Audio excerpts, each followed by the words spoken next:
Chairs. ఏం చేస్తానా నువ్వు ఊకే 31st నైట్ కూడా మనం తాగినా కూడా గదే చేసి కొడతాం. మనం బాధలు తీరుతాయా ఏంది? అరే 31st రోజు చేర్స్ కొట్టాము కరెక్టే. అది ఏం తాగినావు నువ్వు? బీరు బీర్ తాగి నువ్వు పొద్దున్న లేస్తే నీ నైట్ మాట్లాడిన మాటలే గుర్తుండవు. నీ జీవితం ఏం బాగుపడుతుందరా?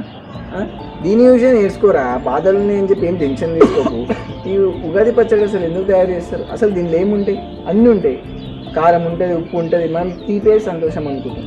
కానీ కారం బొగరు అన్నీ ఉంటాయి.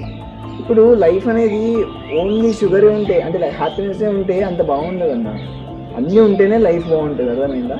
ఎన్ని ఉన్నా సరే అన్నీ కంబైన్ కలిపితేనే అదే లైఫ్. అర్థమైందా? దీని నుంచే నేర్చుకో. లైఫ్ చేంజ్ అవుతుంది. ఇప్పుడు ఈ ఉగాది ఎప్పుడు సెలబ్రేట్ చేసుకుంటాం? ఆకులన్నీ రాలిపోతూ ఉంటాయి ఇప్పుడు నేచర్లో. ఆ ఆకులన్నీ రాలిపోతుంటే అయినా సరే అవి ఇప్పుడు మళ్ళీ స్లోగా గ్రో అవుతూ ఉంటాయి. ఇప్పుడు నీకైనా సరే కష్టాలు ఉంటే ఇప్పుడు మళ్ళీ స్లోగా గ్రో అవుతావు. అర్థమైందా? బీర్ తాగి చేసి చెప్పడం కాదు, ఉగాది పచ్చడి తాగండి, హ్యాపీగా ఉండండి. అది అదే Cheers. చేర్స్ గట్టిగా.